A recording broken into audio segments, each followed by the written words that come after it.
এটা তো বলা যায় না, তাই জন্য সকল ভক্তরা দুহাত তুলে একবার তাদের জন্য চাইবেন আজীবন কৃষ্ণ ভক্ত হয়ে যেন এমন ভাবে দান করতে পারে, এমন ভাবে তাদের গৌর চরণে মতি হয়। হৃদয় গৌর প্রেমানন্দ হরি হরি জয় রাধেশ্যাম, হরে কৃষ্ণ হরি বল, জয় রাধা মাধব জনিতা, জয় রাধেশ্যাম।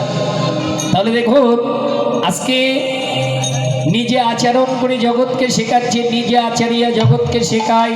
আচরণ না করিলে ধর্ম শেখানো না কি যায়, নিজে আচারিয়াই জগৎকে শেখাচ্ছেন। দেখুন এই যে বাবা, আজকে নন্দ মহারাজ বলছে কানাই রে, আজকে পুত্র রূপে তোকে কোলে পেয়েছি, আমি পিতা হয়ে সন্তানের মনোবাঞ্ছা পূর্ণ করব, তাতে যদি আমার কোনো অপরাধ হয়ে যায়, কানাই রে নিজ গুণে নিজ সন্তান মনে করে আমাকে ক্ষমা করে দিস। এই বলে নিজের পাদুকা খুলে আজ ভগবানের মাথায় দেয়। আগে আগে বলরাম যায়, মধ্যখানে কানাই, নন্দ পিতা ওই দুটি নয়ন জলে ভাসে আর বলে, ওগো দীন দয়াল, তুমি নিজে এসে আমার চরণ সেবা করে না।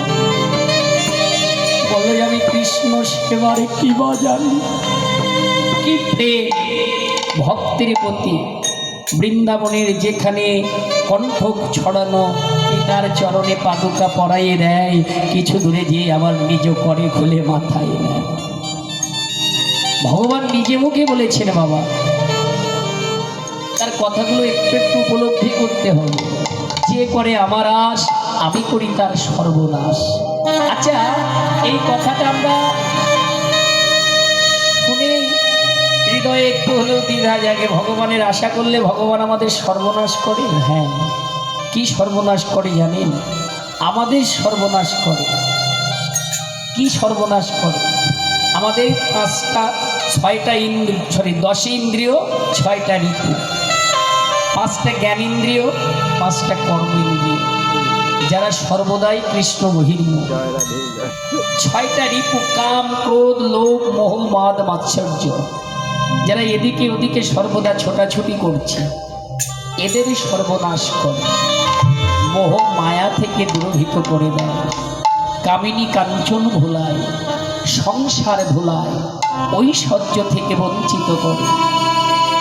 তথাপিও যদি এই সর্বনাশ সহ্য করে না ছাড়ে আমার পাশ, আমি হই সেই ভক্তের চরণে অনুদান। বাবা,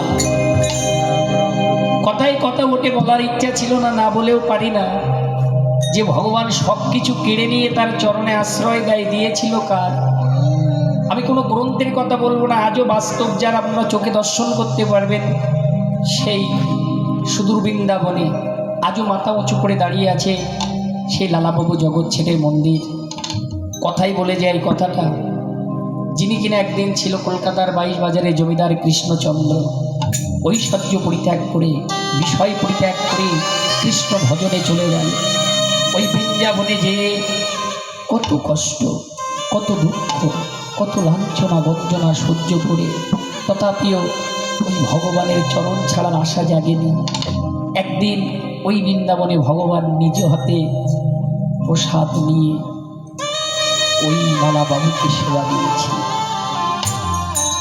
আজও যাবে, মাথা উঁচু করে ইতিহাসের সাক্ষী হয়ে দাঁড়িয়ে আছে। আমরা ওই সত্যের অহংকার করি, আর আজও যে দেখে আসবেন ওই মন্দিরের লক্ষ লক্ষ মন মন টন টন সোনা আজও আছে। এতই সহ্য ছিল ছাড়, সব কিছু পরিত্যাগ করে তার মনে সদা একটাই ভক্তি জাগলো, আমি সব কিছু ত্যাগ করে শুধুমাত্র ওই রাধা গোবিন্দের রাখি চরণ। ভক্তের হৃদয়ে যদি শুদ্ধই ভক্তি থাকে, আমার ভগবান না এসে কি থাকতে পারে? আমারও দেখাচ্ছে জগৎকে প্রভাত কালে, দেখো আমি ভক্তের পাদুকা চরণের জুতা মাথায় নেই ভগবান হয়ে, আর তোমরা ভক্ত হয়ে ওই ভক্তের চরণে আত্মনিবেদন করতে পারবে না।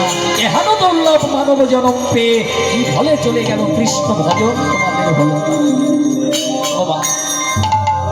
এদিকে রাধারানী আমার, এদিকে রাধারানী আমার। প্রভাতে কালিনীর সময় অতীব নিরজনে বসে বসে সেই প্রিয় স্বতন্ত্রীয় সখীদের কথা ভাবনা করেছে। তাদের কথা ভাবনা করেছে।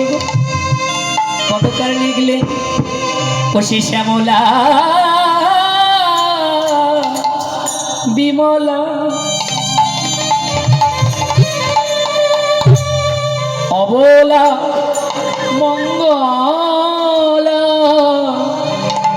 আইলা রাধার পাশে।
রাধারানীর সখী কয় প্রকার?